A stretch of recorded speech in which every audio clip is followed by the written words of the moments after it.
안녕하세요.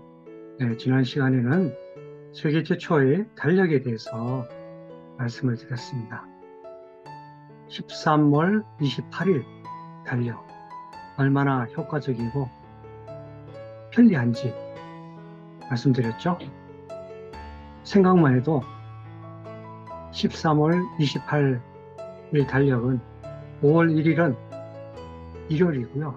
5월 8일은 또 일요일입니다. 그러면 5월 28일은 토요일이죠. 12월 1일은 역시 일요일입니다. 12월 8일 일요일이죠. 12월 15일 일요일입니다. 이렇게 생각만 해도 기억하기가 쉽고 사용하기가 쉽습니다. 이런 달력이 앞으로 세계적으로 사용이 된다면 우리 일상생활도 얼마나 편리할지 모릅니다. 기업을 운영하는 경영인들 얼마나 수월할지 모릅니다. 정부의 수많은 공무를 집행하는 공무원들도 이 달력을 활용한다면 얼마나 편리할지 모릅니다.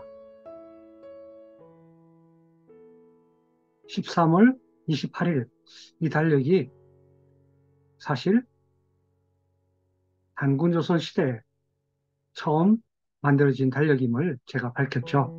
네. 더 널리 알려져서 K칼렌더, 네, K컬처의 하나로서 세계에 널리 사용돼서 많은들에게 이롭게 할 수 있으면 좋겠습니다. 자, 오늘 세계 최초의 평화국가였다의 주제는 단군조선은 세계 최초의 평화국가였다. 그 중에서 세계 최초의 연방제 국가에 대해서 말씀을 드리도록 하겠습니다. 연방국가 하면 여러분은 어느 나라를 기억합니까? 세계 최강국인 미국, United States of America죠. 미 연방국이죠. 미 합중국이라고 이제 얘기를 하고 있죠. 미국 연방제도 200년이 됐습니다. 다른 나라는 없을까요? 유럽의 가장 아름다운 나라, 또 방문하고 싶은 나라, 알프스로 또 유명한 나라, 스위스이죠. 스위tzerland가 바로 연방제도로서 400년의 역사를 갖고 있습니다. 또 다른 나라 없을까요? 독일입니다. 네. 독일은 연방제도가 70년 혹은 150년 정도 갖고 있다고 얘기를 할 수 있겠습니다. 이런 연방제도는 그러면 도대체 어떤 특징을 갖고 있을까요? 미국, 스위스, 독일 등의 많은 나라가 사실은 연방국가입니다. 어떤 나라인지, 어떠한 특징을 갖고 있는지 잠시 살펴보면요. 연방국가는 기본적으로 연방과 주로 구성이 됩니다. 연방은 외교, 안보, 국방, 재정정책 등의 책임을 지니고 연방 차원의 입법권을 갖고 있는 거죠. 온 나라를 통제할 수 있는 입법권인 거죠. 그리고 주는 내무와 교육 정책이 일부 책임을 갖고 있습니다. 그리고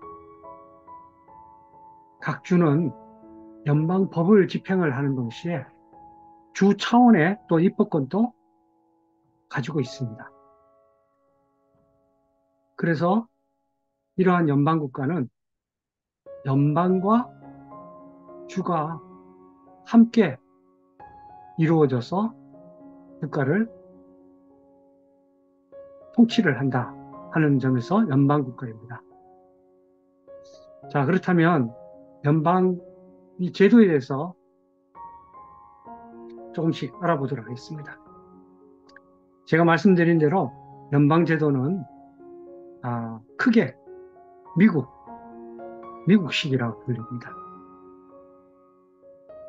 그리고 독일식, 그리고 스위스식의 세 종류가 지금 이 세상에 있습니다. 미국식 연방제는 인종적으로 굉장히 다양하죠. 미국이 멜팅 포트라고 불립니다. 온갖 인종이 다 모여 있습니다. 바로 거기에서 힘을 발휘하고 있는 거죠. 유럽인뿐만이 아니고 아시아인, 또 아프리카인들, 또 태평양 제도인들, 그 어떤 민족들도 미국에 소속해서 자신의 강점을 발휘를 함으로써 미국이 세계적인 강대국이 된 것이라고 할 수 있겠습니다. 그래서 각 주별로 주의 권한도 대단합니다. 그것이 미국 연방제의 특징이고요. 이러한 미국 연방제의 특징을 따른 나라가 캐나다, 호주, 인도, 러시아, 브라질, 멕시코 등이 미국식 연방제의 특징을 가진 연방국가입니다. 의외로 이러한 연방국가가 우리가 생각하는 것보다 많죠. 네. 그래서 개별 주 그 자체가 사회 경제적으로 정치적으로 의사결정권을 갖고 있습니다. 그래서 주간에는 벽이 있습니다. 서로 경쟁하는 연방주의라고 할 수 있겠습니다. 미국 연방제의 특징은 주간에 서로 상호 협력하는 기구가 없습니다. 그래서 예를 들어서 잘 사는 주, 캘리포니아 같은 주에서 정말 못 사는 주, 알라바마 주, 이런데 연방 정부가 조세를 걸어서 지원을 해주곤 하는 그런 것들이 없습니다. 연방 정부는 외교와 국방에 집중하는 거죠. 네, 바이든 대통령이 외교와 국방을 통솔하는 총사령관인 거죠. 그리고 주 내부의 문제에 대해서는 개입은 최소화하고 있습니다.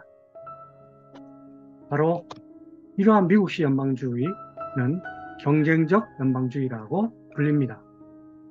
네. 그렇다면 두 번째 연방제는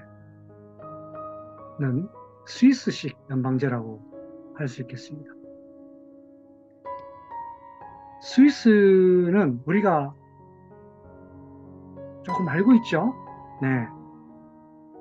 정말 소득이 높고 잘 사는 나라, 또 너무나 나라가 알프스 산맥을 끼고 있지만 정말 클린한 그런 나라다, 깨끗한 나라다 하는 것으로 알고 있습니다. 그런데 이 나라가 여러 가지 다른 언어를 사용하는 그런 민족이 결합을 했습니다. 그래서 스위스 연방제와 같은 나라는 벨기에입니다. 이 스위스는 미국 연방제처럼 개별 주가 독립적인 의사결정을 할 수 있는 그런 특징을 갖고 있습니다. 이 스위스 연방제가 어떻게 탄생했을까요? 궁금하지 않나요? 네. 13세기 합스부르크 왕가의 루돌프 1세가 오스트리아 건국을 차지하고 스위스의 농촌 공동체가 형성된 우리, 슈비츠, 운터발덴 등지에 집행관을 파견해서 통치하려고 하자 이 세 지역이 1291년 루체른호 근처에 리틀리에서 방어 동맹을 맺어서 오스트리아 합스부르크 왕가의 루돌프 2세에 저항을 합니다. 그래서 분쟁을 평화적으로 해결하고 법적인 지원을 제공하고 강제적인 중재를 수용하는 그런 방안을 확정함으로써 스위스 연방이 탄생하는 계기가 됐습니다. 그리고 1315년 오스트리아 군대가 스위스 농민군과 전쟁을 했는데 대패를 합니다. 그래서 스위스의 다른 생활공동체들도 스위스 연방에 가입을 합니다. 그리고 16세기까지 스위스 연방에는 13개의 주가 신성 로마 제국의 종주권 하에 있었지만 실질적으로는 방어조약에 결속된 독립공화국으로 강력한 중앙정부는 없었습니다. 종교개혁 이후에 유럽을 휩쓴 이 종교전쟁에서 중립을 지킨 스위스는 1633년과 1638년 외부의 개신교도 침입에 앞서서 개신교도와 가톨릭교도로 구성된 합동 군사평의회를 설치를 합니다. 그리고 30년 전쟁이 끝날 무렵 1638년 신성 로마 제국은 마침내 스위스 연방의 독립을 최종 인정해서 스위스의 독립 그리고 중립 정책이 공식화되었습니다. 이처럼 스위스 연방에는 지금 26개의 자치주가 있고 상원과 하원으로 구성된 연방의회에서 장관을 뽑아서 연방평의회를 구성하고 행정권을 집행합니다. 현재 스위스는 직접 민주주의 국가로서 세계에 널리 알려져 있습니다. 그리고 가장 작은 정치단체로서 3,000개의 코민으로 독자적으로 선출된 집행부가 있는 것이 특징이라고 할 수 있겠습니다. 네, 스위스 연방제, 네, 매우 흥미롭고 배울 만한 그런 나라입니다. 세 번째 연방제의 나라는 독일식입니다. 독일은 역사적 지역주의에 기반을 두고 단일민족으로 구성되어 있습니다. 오스트리아와 같은 나라가 이 범죄에 속합니다. 독일식 연방제의 특징은 주관에 재정조정조제와 같은 협력적 기구가 있어서 잘 사는 주가 못 사는 주를 지원을 해주는 그런 협력적 연방주의라고 불린다고 할 수 있겠습니다. 사실 독일의 공식적인 명칭은 독일 연방공화국입니다. 신성 로마 제국이 붕괴한 후 나폴레옹 1세 휘하에서 라인 연방을 결성을 해서 연방국가를 시도를 했습니다. 그러나 본격적으로는 이 나폴레옹 몰락 후에 빈 회의에서 프로이센, 오스트리아, 덴마크, 네덜란드로 구성된 독일 연맹을 결성했지만 1866년 오스트리아와 프로이센 간의 주도권 전쟁으로 독일 연맹이 해체됩니다. 이후에 프로이센의 총리 비스마르크 총리, 네, 여러분 비스마르크 공화국 기억하시죠?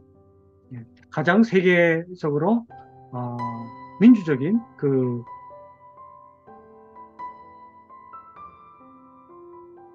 공화국인 바이마르 이 공화국을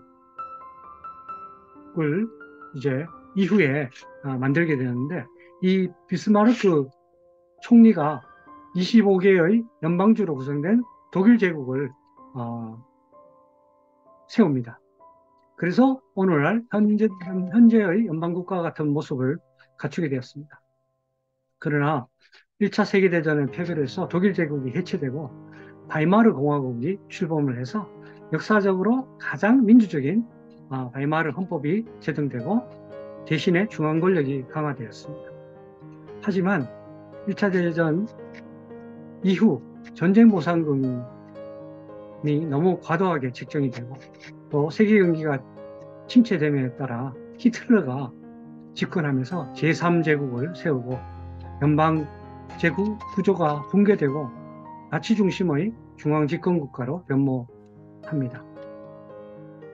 그리고 2차 세계대전에 패배한 후에 독일을 점령한 미영불 그리고 베네루스 삼국은 독일이 연방국가로 재개되어야 함을 결정하는 프랑크푸르트 문서에 서명을 합니다. 그래서 1949년 의회위원회가 의결한 기본법을 통해서 연방상원, 연방하원, 연방정부, 연방대통령, 주의회의 주정부 등이 구성이 되었습니다. 그래서 연방상원은 16개의 인구수를 감안한 주정부에서 파견한 69명의 대표자가 있고요.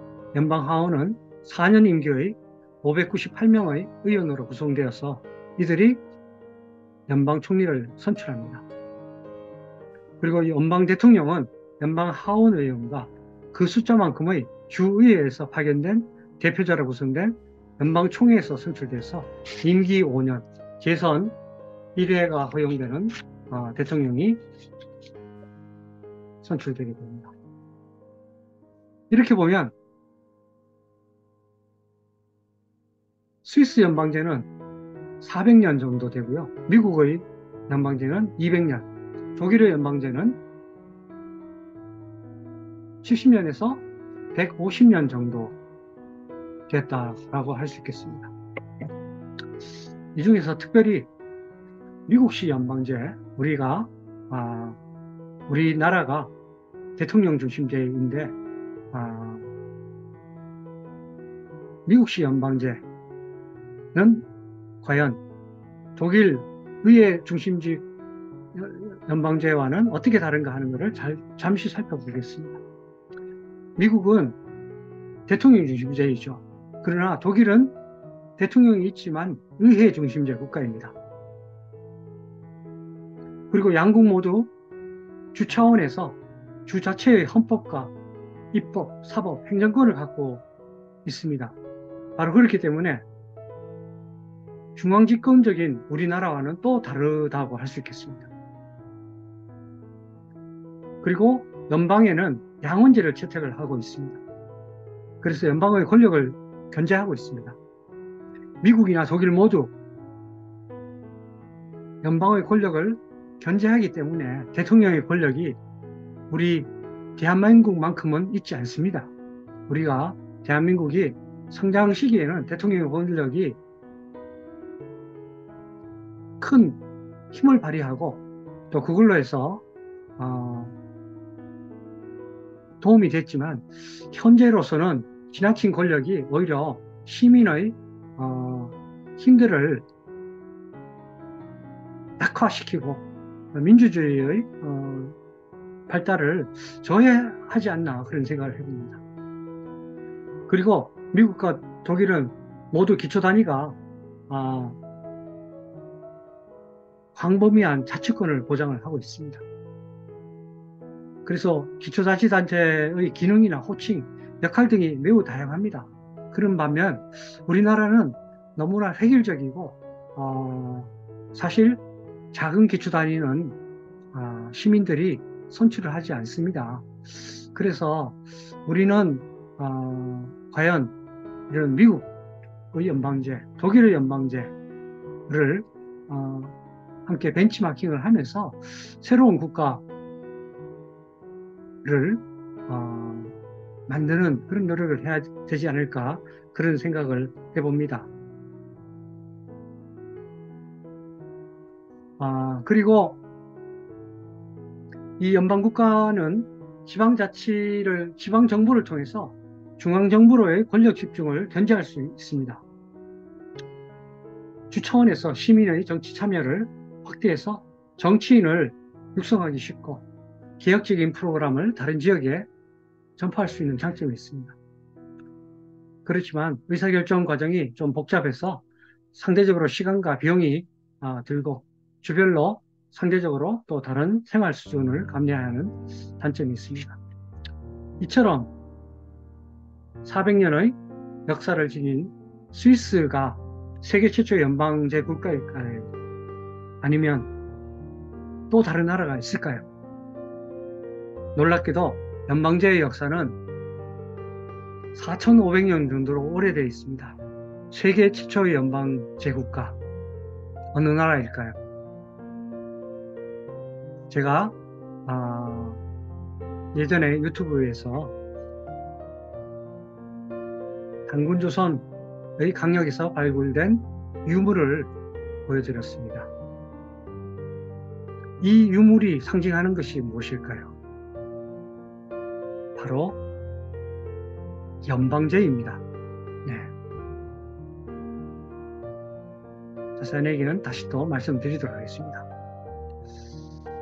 단군조선이 연방제 국가라는 사실이 세종실록에 명확하게 나와 있습니다.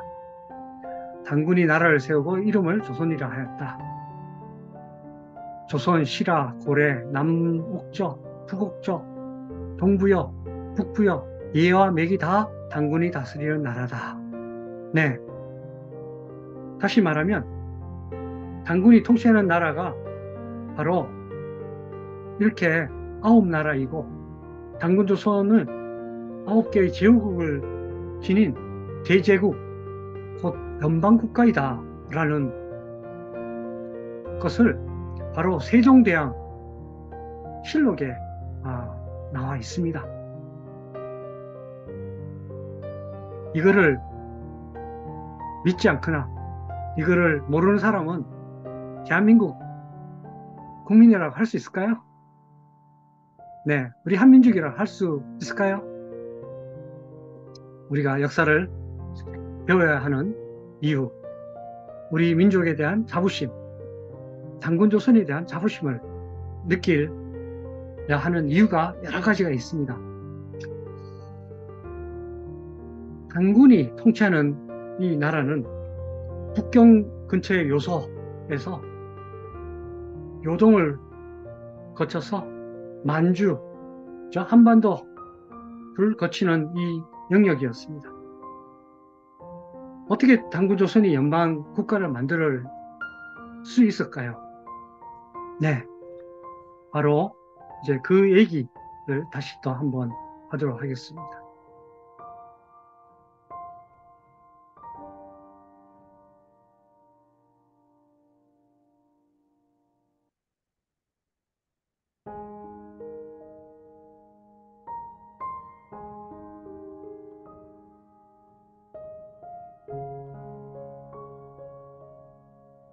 단군조선은 예전에 말씀드린 대로 환웅, 단군조선의 그런 맥을 거슬러 올라갈 수 있는 거죠. 네. 우선 환웅족이 바로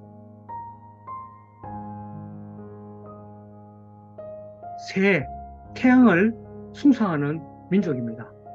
지금 여기 새의 형상으로 나타나 있죠. 그리고 곰의 형상에서 나타난 곰 토템 부족과의 연합에서 시작을 했습니다. 이 환웅족은 BC 3000년경 훨씬 이전에 군장국가의 그런 정치체제를 형성하고 삼상오부의 막료체제를 갖추고 있었습니다.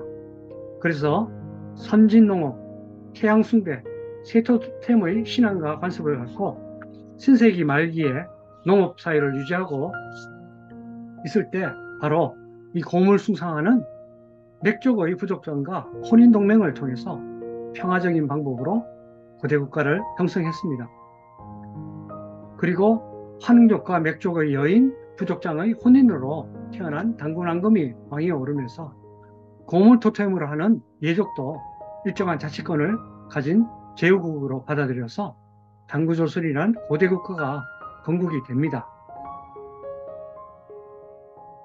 바로 이 유물이 만주, 연영성, 평간 지구 유적에서 발굴된 단군조선 말기의 금도금 장식의 유물입니다. 커다란 새의 지위와 보호 아래 곰과 범이 조각되어 있고 이리가 옆에 따르고 있습니다. 새는 환웅족의 토템이고 곰은 맥족, 범은 예족, 이리는 쉬리족 등 유목민족의 토템입니다. 이처럼 이 유물은 환웅족의 지도 아래서 맥족과 예족이 연맹을 맺어 단군조선을 형성하고 이리 토템족이 이후에 참여한 것을 나타난 증거 유물이라고 할 수 있겠습니다. 수많은 나라가 정복을 통해서 이웃 부족을 죽이거나 복속시키는데 단군조선을 건국할 때 이웃과의 연대를 통해서 나라를 건국했다. 바로 단군조선은 평화의 민족이다. 단군조선은 세계 최초의 평화의 국가다. 라는 것을 자세히 말해주고 있습니다. 이처럼 우리가 환웅과 단군을 건국한 단군조선을 건국한 이야기에서 이 환웅이 지상에 내려와서 곡식이나 인명이나 질병이나 형벌이나 선악과 같은 인간의 360가지를 주관하면서 인간 세상을 널리 이롭게 함으로써 지상을 낙원으로 만들고자 했고 나아가 곰 토템족과 호랑이 토템 부족을 폭력으로 지배하지 않고 하늘의 사상으로 교화하면서 주변 민족과 부족과의 결혼과 연대를 통해서 제국으로 삼아 통치를 했다는 것을 볼 때 정말 세상을 이롭기 위해서 다른 구성원들과 우리와 다른 생각과 사상과 종교를 가진 민족들, 부족들과 연대를 맺으면서 조화와 화합을 중시했다 하는 그런 모습을 우리가 알 수 있겠습니다. 자, 이러한 단군조선에 대해서 사실 신치호 선생께서 강조했고 또 신용화 선생님도 역시 단군조선 후국에 대해서 얘기를 하고 있습니다. 그래서 단군조선은 중앙본국이 조선이라고 불렸습니다. 박조선, 박달조선, 우리가 알고 있는 고조선입니다. 그리고 단군조선의 남부 후군은 진국, 동부 후국으로는 옥주와 음루, 북부 후국으로는 부여, 요동지역의 후국으로는 구려, 비려, 개마, 행인, 임둔 등이 있고요. 요소지역 후국으로는 고죽, 불도와 청구, 동호, 선비, 오선 등이 있습니다. 그리고 동내몽고 지역 후국으로는 산용, 시리 등이 있습니다.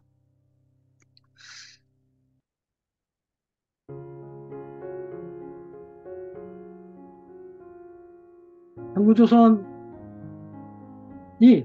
연방국가의 관점에 봤을 때 바로 단군조선 중앙본국은 연방국가에 해당되고요. 제후국은 주에 해당됩니다. 단군조선의 황제인 단군은 지금의 연방대통령에 해당되고 제후국의 왕은 연방국가의 주지사에 해당됩니다. 그렇다면 단군조선과 제후국 간의 역할 분담은 오늘날 연방국가와 혹은 주와 유사할까요? 다를까요? 연방국가는 외교, 안보, 국방, 재정정책 분야에 책임을 지고 있습니다. 이처럼 단군조선 중앙본국도 사실을 파견하거나 적의 침입에 대비해서 중앙이 관리를 하고 또 조세 법률 정책을 시행했음이 아래 기록에서도 나옵니다. 4세 단군 549 제38년 이민 19년 하나라 왕 상이 백성들에게 덕을 잃어버리니 당군께서는 식달에게 명령하여 남진 변의 세부 병력을 이끌고 이를 징벌하도록 하였다. 천하가 이를 듣고 모두 복종하게 되었다라는 기록이 있고요. 8세 당군 우서한 제8년에 무신원령 BC 1993년 20분의 1의 세금을 내는 법을 정하여 널리 쓰이게 하며 있는 것과 없는 것의 서로 부족한 것을 보충하도록 하였다. 네. 다시 말하면 중앙이 세금을 관리해서 못 사는 제후국에 잘 사는 제후국이 이렇게 보조를 할 수 있게끔 당군조선 중앙 본국이 관리를 했다는 그런 기록이 있습니다.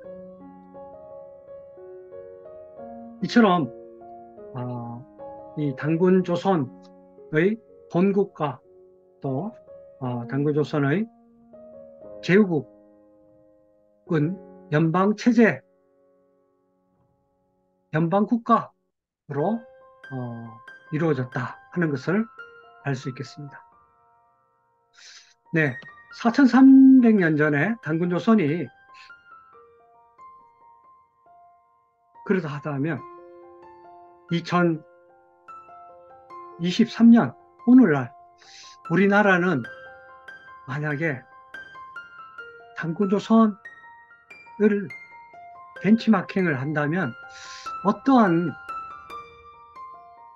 연방국 제도로 벤치마킹을 하면 좋을까요? 말씀드린 대로 미국형과 독일형, 스위스형의 연방국가가 있다고 했습니다.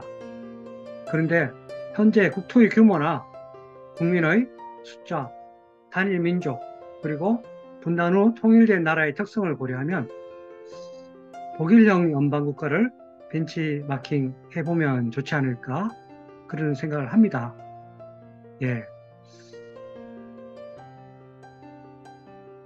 여러분 어떻게 생각하시나요? 독일이 우리나라처럼 분단됐다가 통일을 한 경험도 있습니다. 그리고 기본적으로는 단일 민족입니다. 네. 그리고 국민의 숫자, 국토의 규모가 비슷합니다. 그렇다면 우리 대한민국이 지방자치제를 읍면, 군부터 시행해서 읍장과 면적도 지역에서 선출을 하는 풀뿌리 민주주의를 시행을 하면 좋지 않을까 생각합니다. 그리고 광역시, 서울, 부산, 대구, 광주, 인천 등의 광역시, 그리고 영남, 호남, 기호 등의 지방자치 혹은 경상남북도, 전라남북도, 충청남북도, 강원도 등에 해당되겠죠. 이런 지역 지자체를 주단위로 승격하는 것. 그래서 이 주단위에서 상원, 지자체의 대표를 뽑고 하원은 선출 의원으로 해서 연방 총리를 선출하고 또 연방 대통령을 뽑는 그런 정치 실험을 해서 우리가 정치적으로 사실 후진국인데 정치 선진국으로 도약을 하면 좋지 않을까. 이것이 그냥 단순한 꿈만이 아니라 실질적으로 이루어지면 참 좋지 않을까 생각합니다. 현재 미국과 독일, 스위스, 캐나다, 러시아 등의 국가가 연방국가 조직을 가지고 있는데 5천년 전에 당군조선이 국가조직이 고대 연방국가의 형태를 갖췄다는 것은 대단히 놀라운 것입니다. 우리 민족이 얼마나 탁월했는가 하는 것을 알 수 있겠습니다.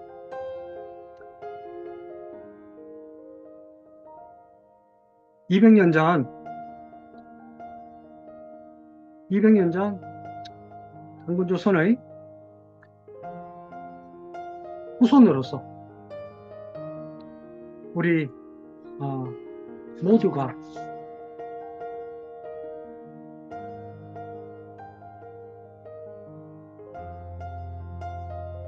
정치적으로, 경제적으로, 문화적으로 선진국이 되는 나라를 꿈꾼다면 이 정치 분야에서 단군조선의 연방 제도라는 4,300년 된